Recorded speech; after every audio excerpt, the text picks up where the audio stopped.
जय महाकाल दोस्तों। उज्जैन भारत के मध्य प्रदेश राज्य का एक प्रमुख शहर है जो शिप्रा नदी के किनारे पर बसा हुआ है। यह एक बहुत पुराना शहर है। यह महान सम्राट विक्रमादित्य के राज्य की कैपिटल थी। अपनी धार्मिक मान्यताओं के लिए मशहूर यह शहर पूरी दुनिया में दो चीज़ों के लिए सबसे ज़्यादा जाना जाता है। पहला, यहाँ स्थित बाबा महाकाल का मंदिर और दूसरा यहाँ होने वाला कुंभ। इस वीडियो में हम ये जानेंगे कि यहाँ कैसे पहुँचा जा सकता है, किस मौसम में आना बेस्ट रहेगा और कहाँ रुक सकते हैं और कहाँ घूमने जा सकते हैं। तो वीडियो स्टार्ट करने से पहले आपसे रिक्वेस्ट है, अगर जानकारी अच्छी लगे तो चैनल को सब्सक्राइब और लाइक ज़रूर कर दीजिएगा। तो फिर बिना देर किए शुरू करते हैं आज की यह यात्रा।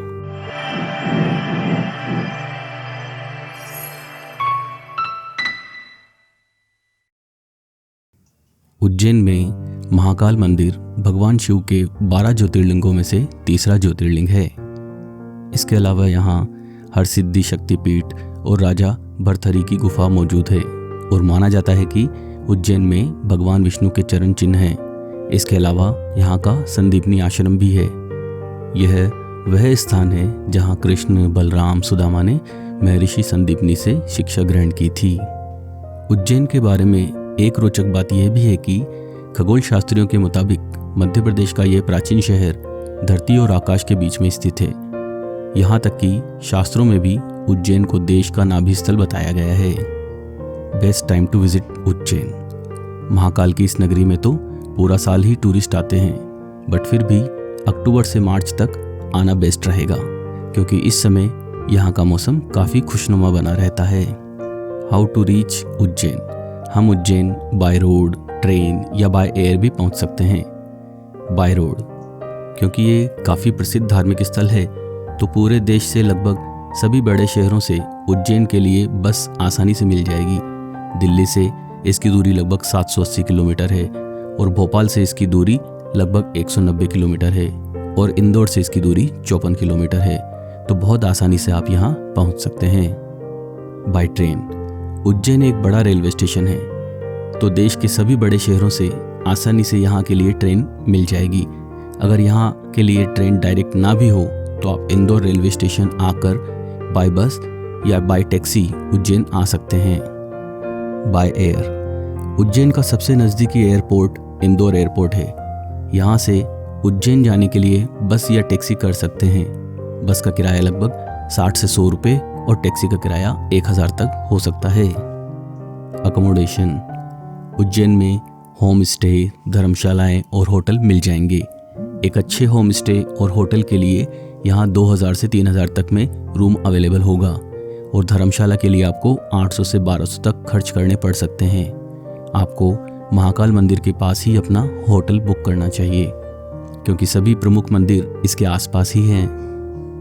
Visiting places. उज्जैन में घूमने को हम 2 भागों में बांट सकते हैं। एक भाग वो जिसमें कुछ स्थान महाकाल मंदिर के आसपास ही हैं, जैसे महाकाल मंदिर, हरसिद्धि मंदिर, रामघाट, बड़ा गणेश, विक्रमादित्य मंदिर, और दूसरे वो जो यहाँ से थोड़ा सा दूर हैं, जैसे भरथरी गुफा, गढ़कालिका, स्थिरमण गणेश मंदिर, काल भैरव, सिद्धवट, मंगलनाथ और संदीपनी आश्रम। इसके लिए यदि आप 1 या 2 लोग हैं तो स्कूटी या बाइक रेंट पर ले सकते हैं और यदि अधिक लोग हैं तो टैक्सी या ऑटो कर सकते हैं। ऑटो वाला आपको 400 से 500 रुपये में शहर के बाहर के सभी मंदिर 3 से 4 घंटे में दर्शन करा देगा। अब मैं आपको बताता हूँ कि यह यात्रा हमने कैसे की। उज्जैन में हम बाय ट्रेन पहुँचे और यहाँ से ऑटो करके होटल को पहुँचे। आप होटल ऑनलाइन भी बुक कर सकते हैं या यहाँ आकर भी होटल बुक कर सकते हैं। उज्जैन रेलवे स्टेशन से हमें महाकाल मंदिर तक जाने के लिए 100 रुपये देने पड़े और रास्ते में ऑटो वाले ने मंदिर दर्शन के बारे में कुछ बताया। 33 करोड़ देवी देवता विराजमान है, जिसके बीच में आप आए हो। आप नाव दो और दर्शन करने के लिए निकल जाओ। महाकाल मंदिर में आपको कॉरिडोर वगैरह सब मिलेगा। महाकाल मंदिर के पास में हरसिद्धि माता, विक्रमादित्य मंदिर, राम मंदिर, रामघाट, चारोधाम मंदिर, ये सब आपको पैदल घूमना है। शहर के बाहर वाले मंदिर काल भैरव, मंगलनाथ, सिद्धवट, गढ़कालिका, संदीपनी आश्रम, भरथरी गुफा, ये मंदिर आपको ऑटो, टैक्सी या बस लेके जाएगी। या ये बस से जाना पूरे दिन में हो जाएगी ये? है। आराम से 3-4 घंटे में हो जाएगी। अच्छा, क्या लेते होंगे ऑटो वाले इसका? सर अगर आप बस से जा रहे हो, महाकाल मंदिर समिति द्वारा बस में जाते हो, तो उसमें आपको ये मान के चलो बस में 100 रुपये पर मेंबर लगेगा। अच्छा, बढ़िया रहेगा, कोई दिक्कत नहीं है। अब अगर हम लोग भी लेके जाते हैं, 5 सवारी तो चाहिए हमको। अब हमारा अगर 1 सवारी हो या 5 सवारी हो, कम से कम 400 रुपये तो मान के चलो, 400-500 रुपये मान के। होटल से तैयार होकर हम चल पड़े सबसे पहले महाकाल मंदिर। मंदिर जाने से पहले हमने किया नाश्ता, और महाकाल मंदिर के पास ही एक फेमस दुकान है जहां आप नाश्ता और चाय पी सकते हैं, और उसका नाम है अपना स्वीट्स। इस दुकान पर हमने पोहे और चाय का नाश्ता किया। और हाँ, एक टिप दोस्तों, जहां हमने नाश्ता किया वहीं बाहर पूजा सामग्री की कई दुकानें हैं जहां पूजा का सामान ले सकते हैं, लेकिन दुकानदारों के कहने पर जूते चप्पल यहाँ ना खोलें, क्योंकि मंदिर और अधिक आगे है। अतः जहां महाकाल के मंदिर के नज़दीक आपको बैरिकेडिंग दिखेगी, उसके बाद जूते चप्पल अलग से काउंटर लगे हुए हैं, वहां उतारें। नाश्ता करके हम चल पड़े महाकाल के दर्शन के लिए। मंदिर के बाहर जूते चप्पल खोलकर आप मंदिर में प्रवेश कर सकते हैं। एक बात और दोस्तों, जहां जूते चप्पल खोले वहां कई सारे VIP दर्शन के काउंटर भी हैं, और आप 250 रुपये देकर VIP दर्शन कर सकते हैं, जिसमें दर्शन थोड़ा जल्दी हो जाएगा, लेकिन दर्शन दूर से ही होगा। आप गर्भगृह में नहीं जा सकते। यदि आप गर्भगृह में दर्शन के लिए जाना चाहते हैं तो इसका टिकट 750 का है, जिसमें पुरुष केवल धोती कुर्ते और महिलाएं साड़ी में दर्शन के लिए जा सकती हैं, तथा इसका टाइम 8 से 12 सुबह और शाम 6 से 8 है। इसके अलावा महाकाल मंदिर की भस्म आरती सुबह 4 बजे होती है। अगर आप इस आरती में शामिल होना चाहते हैं तो इसका चार्ज 1500 रुपये है, तथा बुकिंग एक दिन पहले करवानी पड़ेगी, जो ऑनलाइन और ऑफलाइन दोनों प्रकार से कर सकते हैं, तथा इसके लिए कुछ डॉक्यूमेंट भी लगेंगे, जैसे Aadhaar card, PAN card, photo, mobile number आदि। भस्म आरती की बुकिंग एक दिन पहले शाम 7 बजे से पहले करवानी पड़ेगी, जिसका मैसेज आपके मोबाइल पर आ जाएगा। महाकाल मंदिर में आप VR टेक्नोलॉजी से भी भस्म आरती देख सकते हैं, जिसका चार्ज है 150, तथा समय है सुबह 6 से 10 बजे तक। इसकी बुकिंग भी आप ऑनलाइन कर सकते हैं। मंदिर के अंदर मोबाइल और बैग आदि सामान नहीं ले जा सकते, इसे बाहर ही जमा करवाना पड़ेगा, जिसके लिए अलग अलग काउंटर बने हुए हैं, जो दर्शन के बाद काउंटर से वापस मिल जाएगा। महाकाल का मंदिर इस स्थान पर क्यों है, इसके पीछे भी एक कथा है, जो कुछ इस प्रकार है।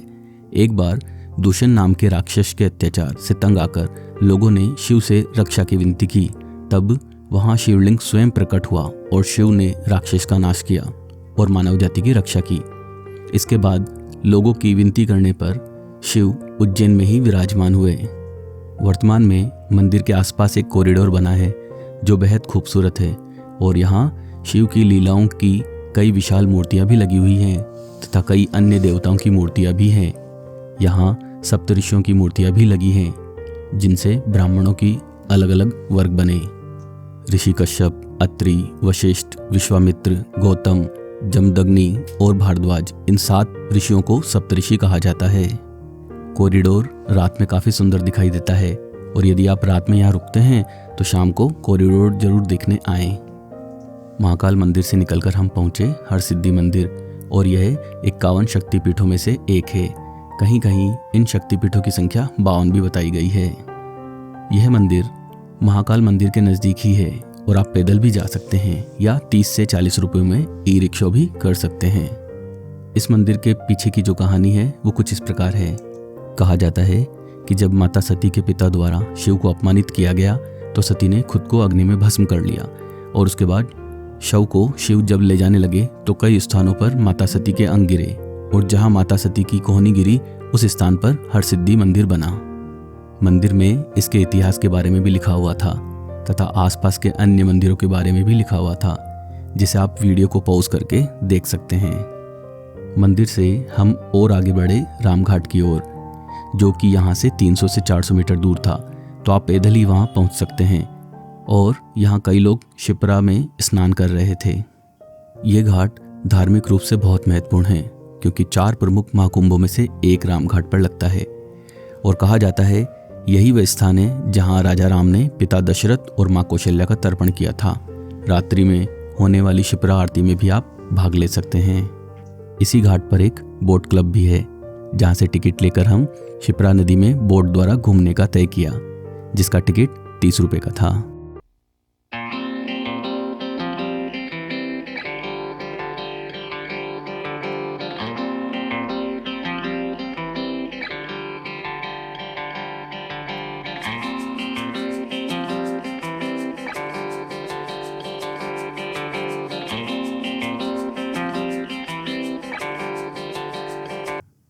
रामघाट के अलावा आप महाकाल के आसपास विक्रमादित्य मंदिर, बड़ा गणेश आदि के भी दर्शन कर सकते हैं। आसपास के सभी मंदिरों का दर्शन करने के बाद हम शहर के बाहर के मंदिर जाने के लिए तैयार हुए, लेकिन इससे पहले हम खाना खाने जा पहुंचे महाकाल मंदिर के पास बने एक भोजनालय में, जिसका नाम था डमरूवाला। तो ये भोजनालय यहाँ काफ़ी फेमस है दोस्तों। यहाँ सफाई की अच्छी व्यवस्था थी और साथ ही भोजन का स्वाद भी काफ़ी अच्छा लगा। हमने ऑर्डर किया था दाल बाफला की थाली, जो कि थी 200 की, और देसी घी की पूड़ी वाली थाली, जो कि थी 160 रुपये की। भोजन का आनंद लेने के बाद हमने एक ऑटो वाले से आसपास के मंदिर घुमाने को कहा, जिसका हमें देना था 400 रुपये। और यहाँ पर लगभग सभी ऑटो एंड ई रिक्शा वाले 400 से 500 में उज्जैन के बाहर के मंदिर लगभग 3 से 4 घंटे में घुमा देते हैं। तो अब हम निकल पड़े थे भरथरी गुफा की ओर। शहर में काफ़ी भीड़ भाड़ थी। शहर से निकलकर हम सबसे पहले पहुंचे भरथरी गुफा। गुफा में प्रवेश से पहले बाहर जूते चप्पल उतारने पड़ते हैं। इसके बाद हमने प्रवेश किया भरथरी गुफा के लिए। कहा जाता है कि यही वह स्थान है जहां उज्जैन के राजा भरथरी राजपाट छोड़कर गुरु गोरखनाथ के शिष्य बन गए और यहाँ की गुफाओं में 12 साल तक तपस्या की। यहाँ 2 गुफाएं हैं। गुफाएं काफ़ी अंदर तक है। अगर आपको हेल्थ से संबंधित कुछ समस्या है तो अंदर आपको थोड़ी दिक्कत हो सकती है और कहीं कहीं आपको झुककर आगे बढ़ना पड़ेगा, तो थोड़ा संभल कर दोस्तों। गुफा के अंदर कई सारे छोटे छोटे मंदिर बने हुए हैं।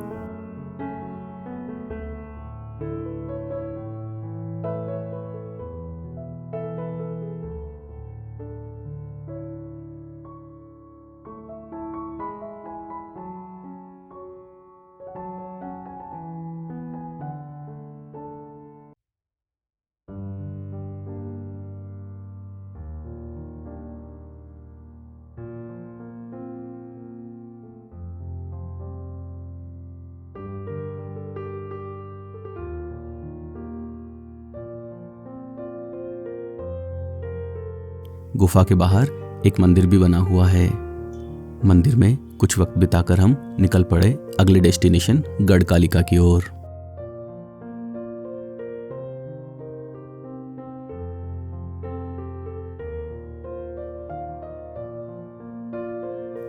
गढ़कालिका मंदिर में मां कालिका के दर्शन के लिए रोज हजारों भक्तों की भीड़ जुटती है। तांत्रिकों की देवी कालिका के इस चमत्कारिक मंदिर की प्राचीनता के विषय में कोई नहीं जानता। फिर भी माना जाता है कि इसकी स्थापना महाभारत काल में हुई थी, लेकिन मूर्ति सतयुग के काल की है। बाद में इस प्राचीन मंदिर का जीर्णोद्धार सम्राट हर्षवर्धन द्वारा करवाया गया।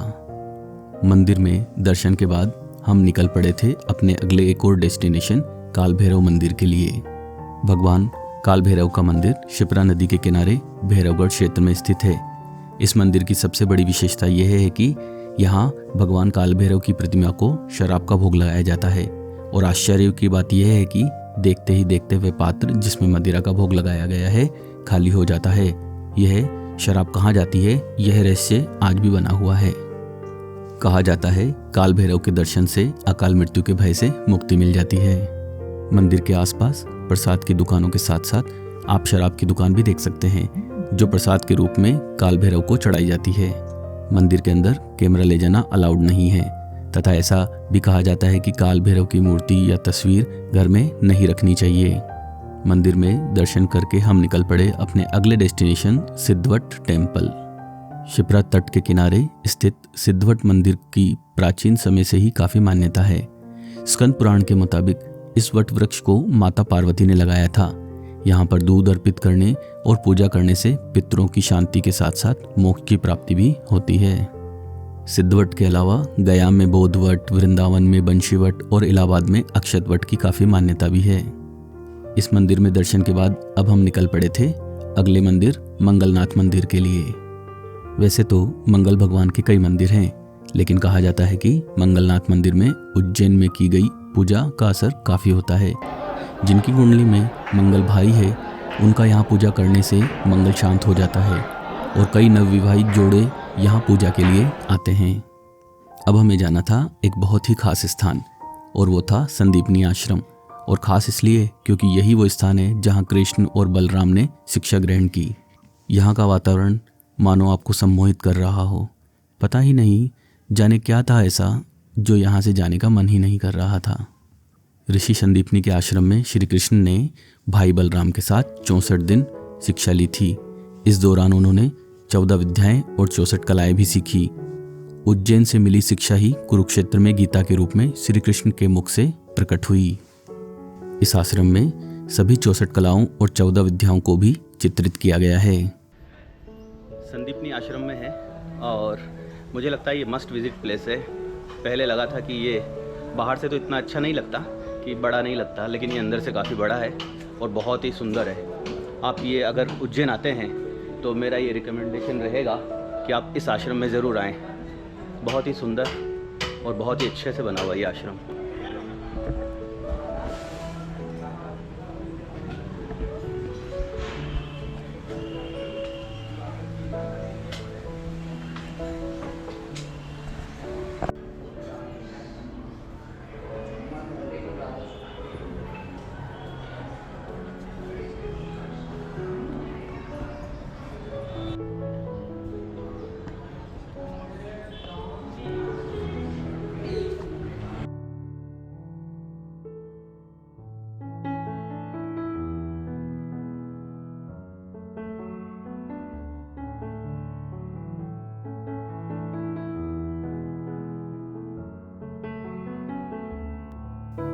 इस आश्रम में हमने सबसे अधिक समय बिताया। मन तो नहीं था दोस्तों, लेकिन यात्रा को विराम देने का वक्त आ चला था। तो ये थी दोस्तों महाकाल की नगरी उज्जैन की पूरी जानकारी। वीडियो अच्छी लगे तो चैनल को सब्सक्राइब और लाइक ज़रूर करें और कमेंट में लिखकर बताएं कि आपको ये वीडियो कैसी लगी। और आपसे एक वादा कि जल्दी ही लेकर आएंगे आपके लिए भारत की एक और नई डेस्टिनेशन और वहाँ के टूर की पूरी जानकारी। तब तक के लिए नमस्ते एंड टेक केयर।